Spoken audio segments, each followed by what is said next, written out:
welcome back to the Wild Woman podcast. I am your host, Hanna, and absolutely delighted to welcome you back into this beautiful space where we are always traveling in pursuit of your depth, truth, and inner wisdom.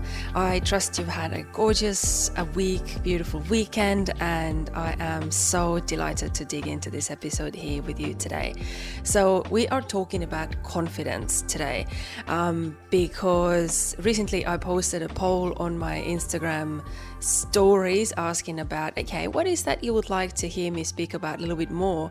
And confidence got a lead very quickly, but then other topics like being a psychic and also more about anxiety really quickly even the score as well. So I'm going to talk about all of these things in their own good time. But today let's speak about confidence, and it's a very good and very relevant topic to speak about at all times, at any time. For me personally at the moment, definitely something that I have been contemplating a lot. What makes someone a confident person? How do we know they're confident? What makes someone actually truly confident? Not just something that seems confident, but actually is this like self-belief. Like what is this essence, what makes us feel or believe or think that someone is confident, why we want it? Like, it's such a interesting topic. And I've been thinking a lot about this confidence thing in terms of my own journey at the moment with 75 Hard. So if you've been listening to the past couple of episodes, I am doing this pretty intense challenge at the moment, which is called 75 Hard. And been absolutely actually loving it. I've had some tough times as well. Definitely not all so breezy, but very doable if you stay connected to the energy of why you started in the first place. And confidence is a big background force there. So today, as we dig into the confidence topic, there are, I guess, kind of like I broke it down into 4 different aspects or 4 main sections that I feel are very valuable to mention, to notice, to contemplate for everyone, for themselves, if we're talking about confidence. So these are my main tips: how to cultivate confidence, how to step into confidence, and how to perceive yourself as confidence. Because all it is, I just want to already say that all it is a perception. We perceive someone to be confident. We don't actually know if they are or not. This is a perception of yours when you look at someone from the outside and you feel they are confident. And usually this is like a moment of comparison as well. But also, if it's a good news that it's about perception, because we have the ability to change our perception, to mold our perception, to create better perception. And today, this is all about like this perception of confidence and some very practical tips as well. So 4 sections of this episode here, and let's dig in. So, aspect or tip number 1, and this is a big one, guys. So really, truly, like, sharpen your ears here and listen to this, like, as in, like, let me contemplate this. Instead of taking it like face value, make it your own wisdom. So this is, and what I teach to my private clients all the time, this is where things always come back to, is knowing your context. Okay, so what does this mean? I believe everyone has heard this saying or seen the meme on social media that if you line up different animals and you ask them all do the same task to measure who's the best, some will always fall short, and fish can feel a failure for whole life for not being able to climb a tree, for example. A monkey can feel a failure for not being able to dive and not hunt for food in the water. A cat can always fall short for not being able to deep dive either. A bird can be very, sad at performing when it comes to, for example, running.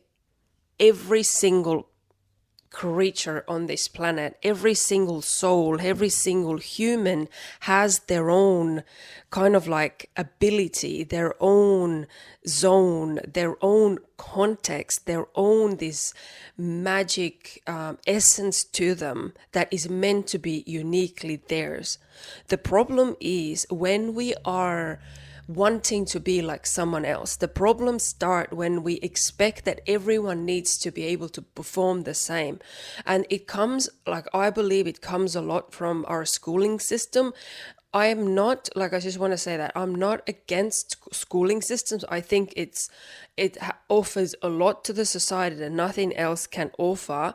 But at the same time, there are certain things that we need to stay aware of when it comes to our own personal, spiritual, emotional, mental inner growth, that we are meant to step out of this system eventually into our own wildest nature in a way that, like, we understand that if we are in the context of ourselves, if we see our life through what is right for us, what is relevant in our context, in our world, in our little bubble of energy, in our body, in our sense of the world, then we get to live life more confidently, because we're not always expecting to measure up to every single measuring stick we stumble upon.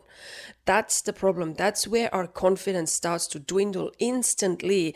If we look like, okay, for example, let's say you're a hairdresser and you look at every single hairdresser and you just think like, I will never be able to do that.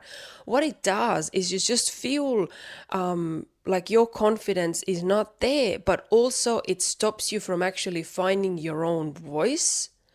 Instead of being like, okay, they're doing this, they are doing that type of hairstyling, but I actually find my groove, my zone, my magic in this type of hairstyle. It's one thing noticing what's not for you, so it knocks you more towards what is for you, what is speaking to your soul, what is closer to your wild woman nature, instead of seeing it as constantly like you are failing at something. We are not meant to do that. We are meant to step into womanhood. We're meant to appreciate and value ourselves as women in our own context. Same as you would look at different animals. If you own a turtle in a terrarium, or you own a dog, you don't expect them to eat the same food, do the same things, and be trained the same way. They are completely different creatures. It's no different when it comes to us women, and we are meant to be the ones who appreciate it, not wait until someone comes along and tells us that you have a right to claim your own space, your own context, your own way of life. That's what it's all about. Imagine like how much like teenage girls like who don't belong to this like pack, the popular girls, how do they feel? How do they feel? Or how kids feel when they feel like they kind of like don't fit in? But at the same time, when you as a grown-up woman look at all these kids that don't feel like they fit in, you see them with their own like, for their own precious value, for what is like something that is so great about them, that they're not meant to fit in, they are meant to stand out. It's not going to go away when we're adults. It's just the expectation that we are always meant to be the same, do the same, think the same, look the same. This is where the problem starts. So the first thing when it comes to your confidence is like you are meant to own your own space in the world. You are meant to decorate this space your own way. You are meant to create your own time zone in that space. You are meant to find your own value in that space. You are meant to be your own measuring stick. Everything else is completely irrelevant unless this is something that inspires you, that's something that you want to look up to, something that makes you feel stronger and gives you like this extra bounce in your step, extra wind in your sails, then this is not worth your time, worth your energy, just to eat away at your confidence. But also as a coach, I want to also mention this, that things get a little bit more complicated when it comes to your own context. If there is actually bit of a unconscious programming happening, sometimes humans, they are kind of keeping themselves in a pattern that gives them a negative validation. It's not probably something that I want to dig into very deeply here at the moment, but sometimes we have almost like self-destructive patterns in place because it validates something within us. So that can eat away at your confidence all the time. Although you might feel like really like, yes, I want to be confident. I want to be in my own world. I want to be the queen in my own queendom. But if there's some patterns that really truly work against your conscious want to be that, then you have to work with the unconscious pattern as well. And this is completely doable. It just takes a little bit of time, patience, and finding the root cause of this. And I just want to leave this here. I am here for you if you need some extra help. Other than that, your context can be an absolute game changer when you are working on your confidence. So notice your world, your context, your energy, your space, your ways, your wild woman nature that is not like any other wild woman on the planet. This is the base, the platform for your confidence to absolutely flourish. So, aspect number 2 is noticing what is that you are saying in a way that what are the promises, the spells, the projects you start? What are the things that you are kind of saying that you're going to do? And then noticing, is it something, what you're saying, that you actually plan to follow through with? Kind of staying in contact with yourself in a way that you notice, what are you saying? Is it actually intentional? If you're saying someone to like, yeah, we catch up for a coffee soon, do you actually mean it? Or do you just say it because it sounds good to say it in the moment? Are you promising yourself to, yes, I'm going to go work out and do this? Did you just start it up and then it dwindled off in 3 days later without you actually consulting yourself, noticing what had to change, what didn't work, instead of keeping it as an ongoing progress, working towards what can work for you? You just stop and kind of let things go all the time. That eats away your confidence all the time. So as you notice, confidence is one of those things that I assume people have it. And if they perceive that they don't have it, then there are just certain things that eat away at it. We just kind of like dig into our own confidence, like score in a way. But other than that, if we are staying in connection with our own energy, we understanding who we are and we live life in our own terms, what is really shaking our confidence? It's just the things that are lessening it. That's what we need to like look at, knock out these blocks, and the rest of it will fall into place. So when you're noticing your words, notice what is that you're promising, what is that you're speaking about, what are the things you just put out into universe knowing you're not going to do this. Then that means you have to work on your self-belief, and you have to kind of train yourself to speak out things that you have absolute intentions to stay connected to as well. If we're just saying things for the sake of saying them, we know we can't trust ourselves. And that's the reason why I've been thinking about it a lot in terms of the 75 hard challenge at the moment. I can promise myself that I'm doing this challenge one day in. It seems like, yep, oh my gosh, this is great. I love it. Look at me go. I done all the things I promised myself to do on the day one. But you can bet any money on the fact that this energy is hard to hold the whole 75 days. Because we expect it to feel as great as it felt on the first day. It's not going to. So now, are you like just giving in straight away, or are you having a conversation with yourself? Nobody will suffer if you are having an honest conversation with yourself and make a decision that is an honest decision, that you are becoming more honest and truthful with yourself. That's not going to eat away at your confidence. If anything, this is building a stronger confidence because you know you can trust yourself to hold the energy, and also knowing when the energy needs to be changed. And you are in charge of these changes as well, because ultimately it's your decision what you're going to do. It's not about forcing through anything that you said or promised, or any challenge that you challenged yourself to just do it with like with your teeth grinding. It's about you having a mature conversation with yourself and not instantly reacting to any first little glimpse of emotion that is like, no, I can't, I don't want to do this, I don't want to do that too hard, my body is really suffering. Like, just start telling yourself instantly lies because you happen to have an emotional reaction to something. That eats away at your confidence instantly, and you already know as soon as the winds change, the direction where you're going will change. This is so important, ladies, that we stay in connection to ourselves. It doesn't mean that you have to freeze out emotions, because that's not going to lead anywhere good either.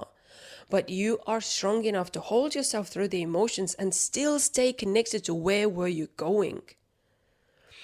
I like this metaphor.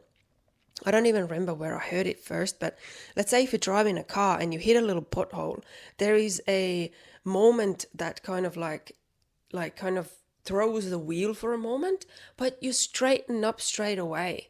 You straighten up instead of like, okay, I hit a pothole, so let's go down the cliff now. It's all done and gone. No, you straighten up.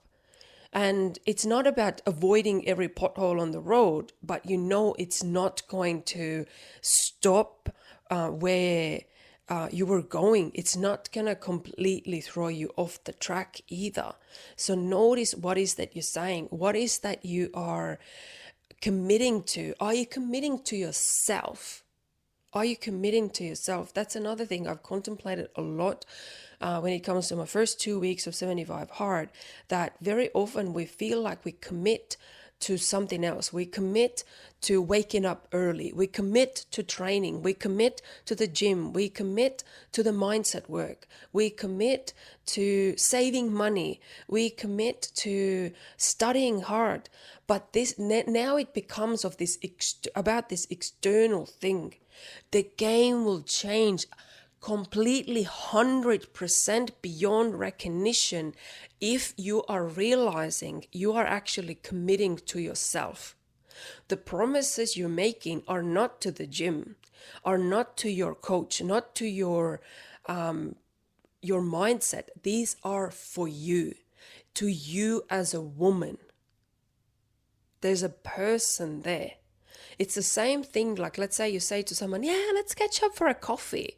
You're not committing to a cup of coffee. You're committing to the other person.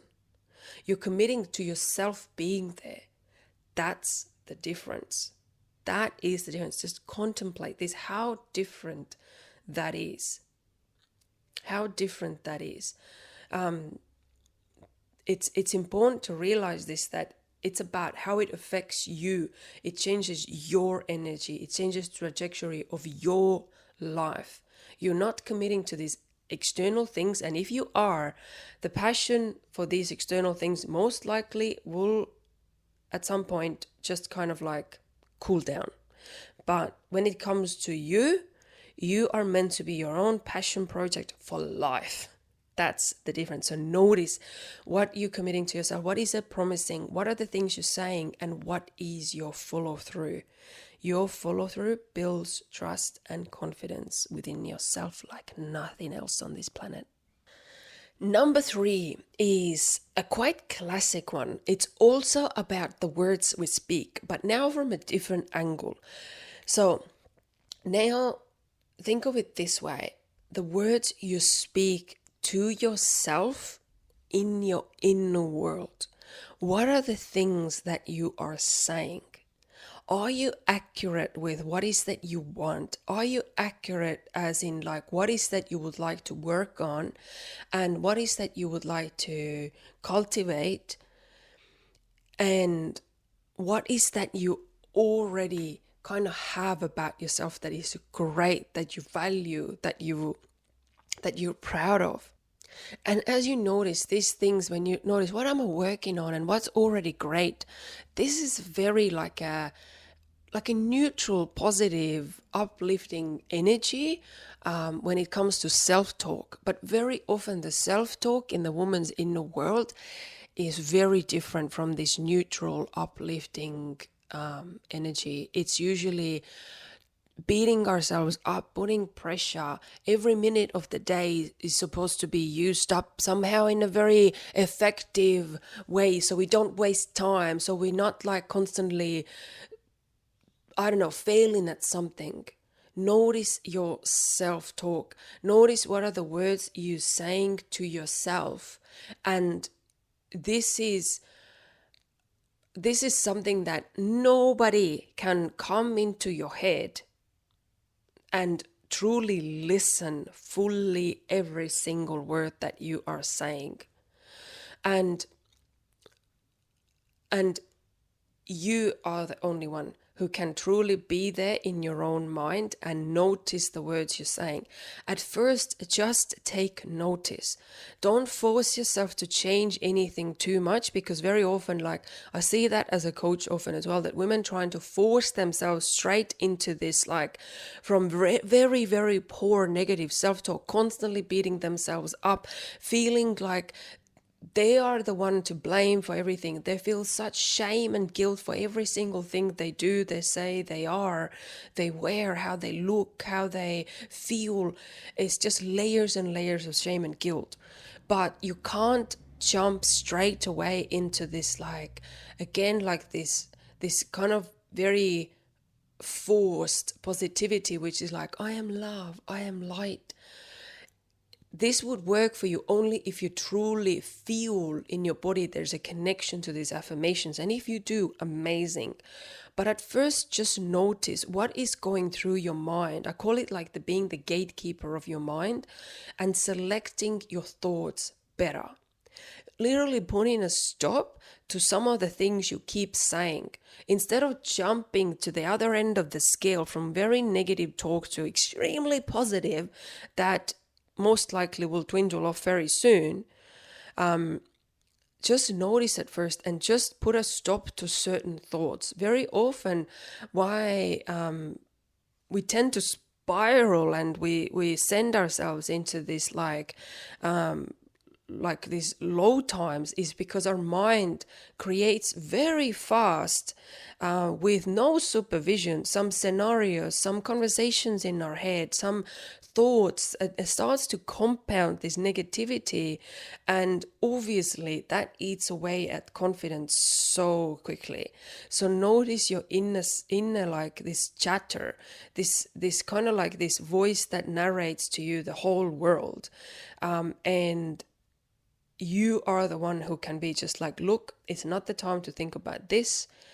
I'm just sad. It doesn't have to mean all these things my mind keeps telling me because I happen to be a bit sad. So let me just stop this.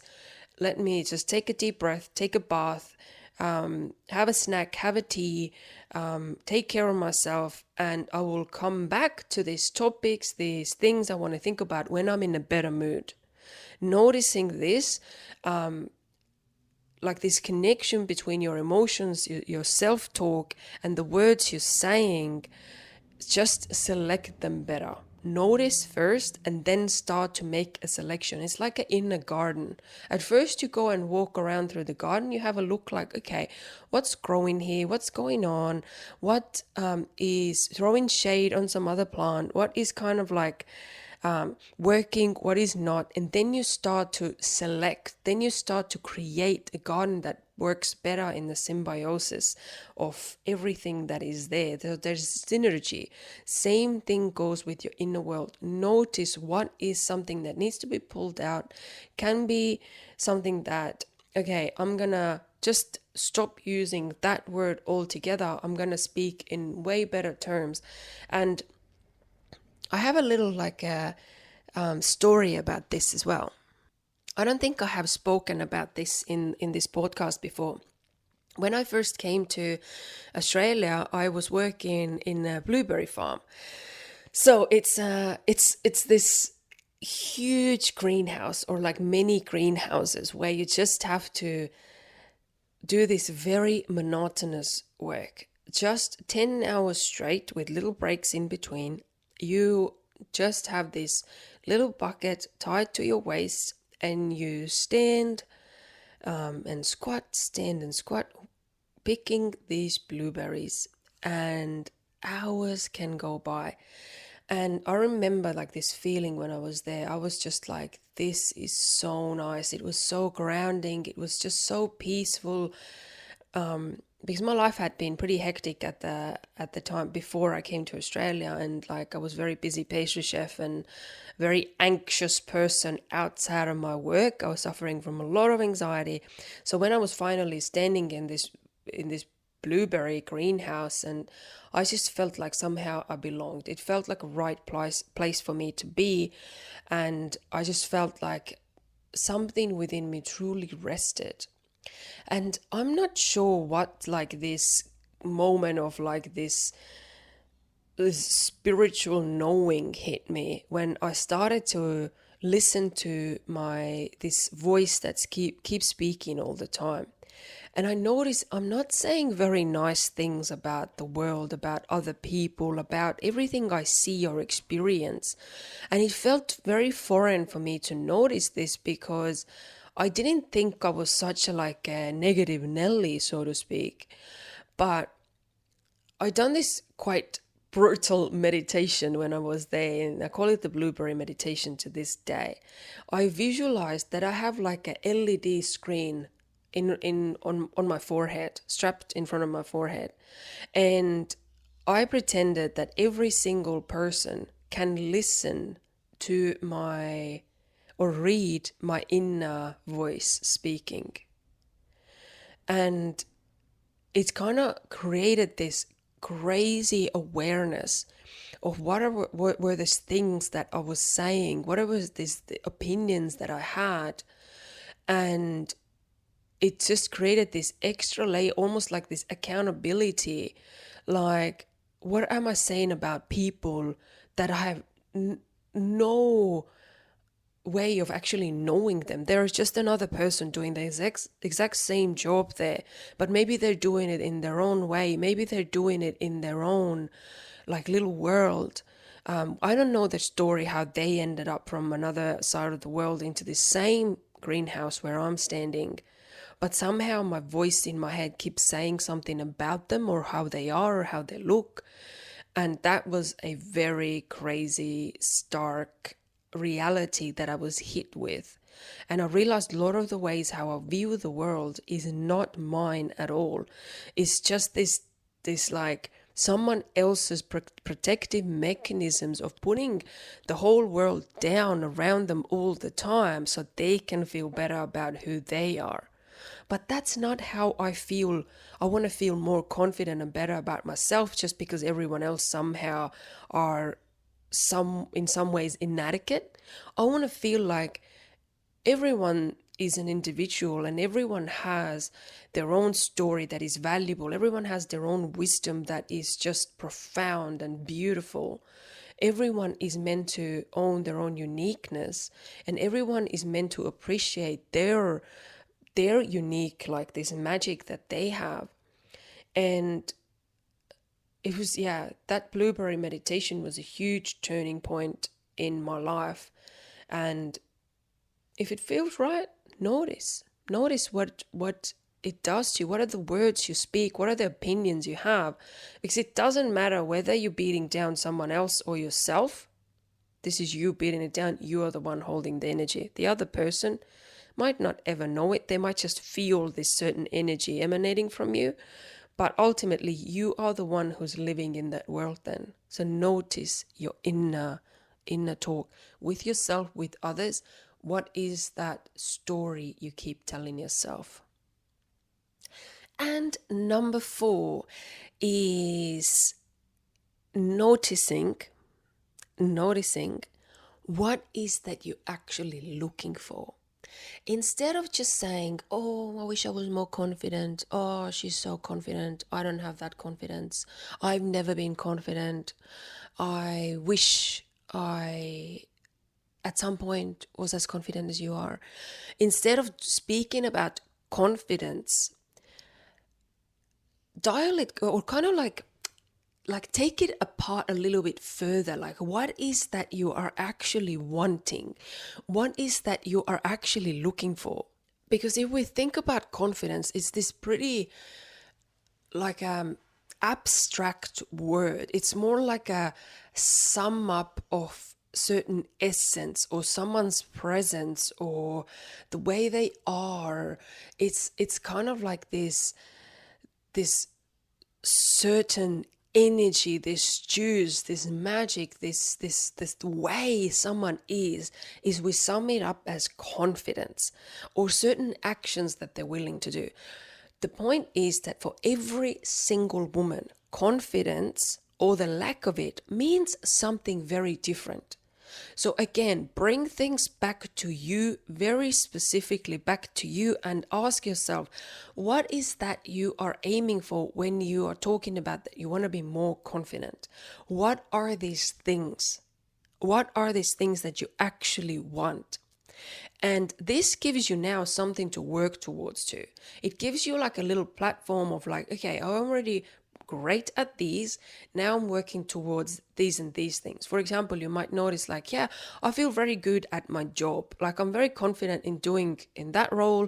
I've been there for a while. I'm absolutely acing it. Now I would like to bring confidence into other areas as well. Okay, what are these other areas? What are these situations? What are these things? Maybe like going on dates a little bit more, talking to other women more vulnerably, going to the gym, and not just in a group class, but actually trying like a solo gym session. Maybe going to study something. Maybe just wearing like a really bold nail color. Maybe experimenting with your hair, with your makeup, with whatever it is that how you want confidence. Do something that is specific to you. It's like it's self-serving in a way to just kind of keep saying to yourself that I don't have confidence. It's a very good excuse. No one argues with that. Or even if they do, they just say like, oh, stop it. You're amazing. Just, go for it. You deserve this. But like, if we don't believe this and we don't actually know what is like stopping us truly, what are the blocks? If you're going for the win and you play the game for win, you notice the blocks and you can knock out the blocks. You have something to work with. There's something you can break through. There's something you can like keep winning at. But if you're just staying like in the same closed little pool of, I just don't have the confidence, then it's like, oh, okay, you don't have the confidence. Cool. That's it. Like, what do you expect someone to say to that? Or what do you expect to like actually change or come from that? Again, like, what are the words you're speaking, and what is the one that what is the thing you actually want when it comes to confidence? Get down to the specifics. If you speak about confidence, what is that you're actually speaking about? If you want confidence, what is that you actually want? What is that you admire? And what is that you want? Because most likely, girls, the things you want, you already have. You're just scared to show them to the world. So Get very specific so you can own these things about yourself first. Yeah? And little by little, the more you claim it, the more you own it, the more you realize you are in your own context, in your own bubble of the world. Might as well live fully in that bubble of the world, because everyone else is meant to do the same in their own little bubble. The more you realize this, the more confidence you will cultivate with yourself. Know what you're looking for and keep your eyes on that direction, right? Even if you look towards a mountaintop, there's a climb, sometimes you might just take a step back. Sometimes you might stumble on a rock. Sometimes you get whipped by some sort of branch into your face. But it doesn't mean you have to, again, just go down a cliff or roll down the hill. You are already there. Keep going. Keep going towards the mountaintop. You can work with the blockages. You can knock things out of the way. You don't have to let go of where you're going. Again, this is your confidence. You backing yourself fully, building that trust with yourself that you deserve, knowing that you are committing to yourself. You're not committing to the climb. You're not committing to the mountaintop. Mountain doesn't care if you're climbing it or not. Mountain will be there the next day, and then the day after will be there for a long time after we're gone, and was there a long time before we were there. But it's about you. It's about you doing the climb. It's about you committing to yourself. And what is your relationship with yourself? That is always the most important thing. You having a great relationship with yourself, an intimate relationship with yourself, where you realize you're not perfect, but also there's some things that are just absolutely brilliant about you. Mature conversations with yourself, where you're staying connected with yourself, just not letting things go because that's who I am, right? Staying connected to who you are. And this, dear wild woman, is what I wanted to tell you today about confidence. Build that trust with yourself, build that love, build these conversations with yourself. Stay connected with who you are and keep finding out who you are. Sometimes the things that are not for you are pushing more towards yourself, are guiding you more towards yourself. It's up to you to see it that way, instead of comparing yourself to the things that then I must be this, I must be that, I must not be that great. No, you are, but you're meant to find your way to your own greatness, to your own pocket in this world, to your own line of truth, to who you are. Thank you so much, beautiful wild woman, tuning into this podcast episode. Much, much, much love to you all. I'll talk to you soon again.